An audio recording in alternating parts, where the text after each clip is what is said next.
Okay, we're all well aware that the full title of Eurovision is Eurovision Song Contest, meaning that it's a contest for songs. Best performed song wins in the end. Right? Wrong. Well, okay, not fully wrong. In theory, yes, the best package wins every year, and at worst, the best song will be somewhere in the top 5. However, I have noticed a trend in these past couple of Eurovisions that makes me think I'm onto something. But maybe it's just coincidence, you tell me. So we're all well aware that factors outside of music impact Eurovision. The most common factor is, of course, politics, or our politics.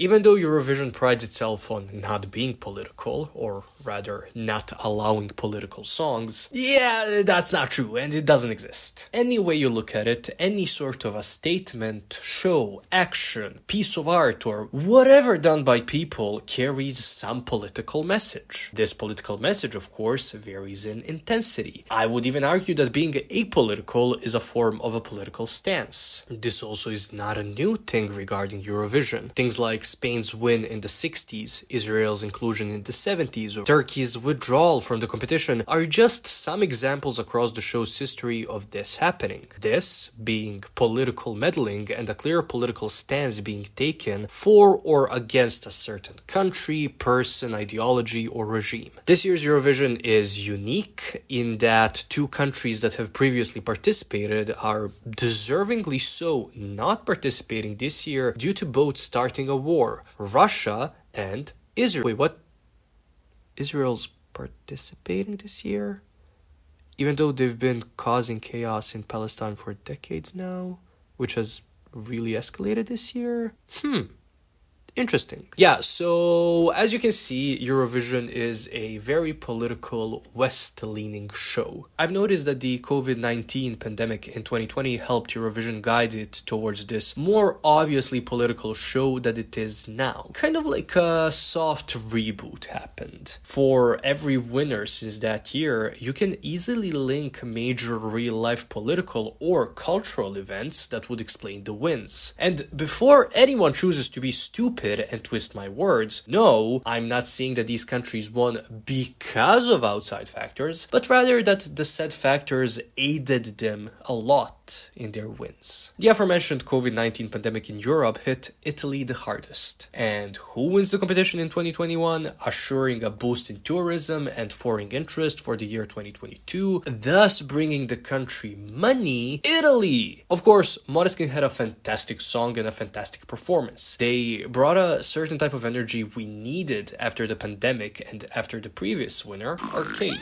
Usually, winning Eurovision songs differ from each other year to year, kind of like with art. For a certain period of time, we like a certain type of an expression, but then we need something to counteract it, and so on and so on. That's why it's not surprising that Ukraine won in 2022 with the song Stefania, a folk song with a more upbeat instrumental, and even rapping in verses. So a more experimental song succeeded a more traditional glam rock inspired song with a lot of energy. However, saying that Ukraine's win in 2022 had nothing to do with the war started by Russia is completely ignorant. Last year's winner in Loreen had a song that was similar in sections to ABBA's song The Winner Takes It All, and also 2024 marks 50 years from ABBA's win at Eurovision, and also ABBA recently made their comeback. So, of course, for the storytelling of it all, it would be very fitting that 50 years after ABBA's win, Eurovision took place in Sweden. And how exactly does this stuff affect the voting? You can't manipulate the jury or the public to vote a certain way. But see, yes you can. Måneskin's energy and general cathartic performance affected the audience so much so that the band became a worldwide success. Of course, they received the most points from the public that year, and the public also showed their support for Ukraine by giving them so many points that their win was inevitable. The public,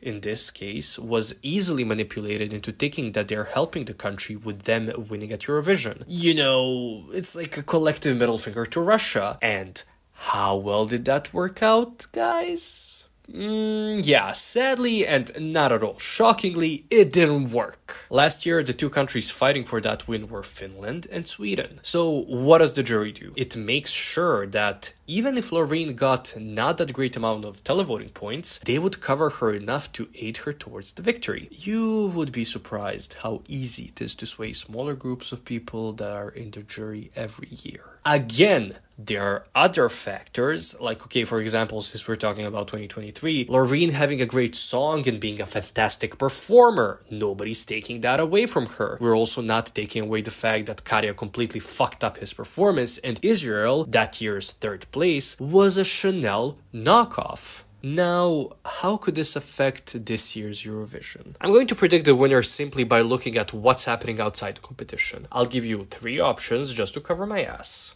I have only heard 3 songs that are going to compete this year. Serbia song, Croatia song, Okay, you know what? and Spain song. I have also not seen the rehearsals, except of course my own countries. However, Serbia is not one of my 3 picks for the win. My first pick, but the one that I think is least likely to win of the 3, is Ukraine. Same reason for why they won in 2022. Initially, I wanted to put Israel here. You know, with the USA supporting Israel and its politics heavily influencing Western Europe, it wouldn't have shocked me to see juries heavily swaying the vote towards them. But I think if that actually does happen, they'll be a little more indirect and support Ukraine to give a middle finger to Russia again, who in turn does not support Israel, and so on. My second pick is less political and more cultural. Croatia. So obviously Croatia's song is giving some cha-cha vibes, so in a way them winning would be retribution for last year. Croatia's song also serves as a nice antithesis to Sweden's song from last year, with Rim Tim Tagidim being a playful, fun, silly, humorous song, whereas the two was very serious. Furthermore, one of Croatia's most successful artists at Eurovision, Taichi, who represented Yugoslavia, is slowly making a career comeback in Croatia after over 3 decades away from her home country. She's been talking about her experience at Eurovision, so maybe they would want to give them a win so that she can relive her glory days in a way. And my number 1 pick for the win this year is Switzerland. I've no idea what their song is. It could be the biggest piece of trash, I would not know. But what I do know is that Celine Dion is Switzerland's last Eurovision winner, with her win in 1988. I also know that Celine is suffering from the stiff person syndrome that has about a 10% chance of sudden death. And I don't mean to be grim, but it would not surprise me if this was mentioned at some point or another during the upcoming 3 nights, resulting in Switzerland's win. Thus, they would host the 2025 Eurovision, and they would be able to give Celine her flowers again, as well as also attract more eyes to Eurovision, because, hello, fucking legend Celine Dion would be performing there. But what do you think? Who are your picks for the win and why? Sound off in the comments, like the video if you liked it, dislike it if you disliked it, I guess, and thank you for watching.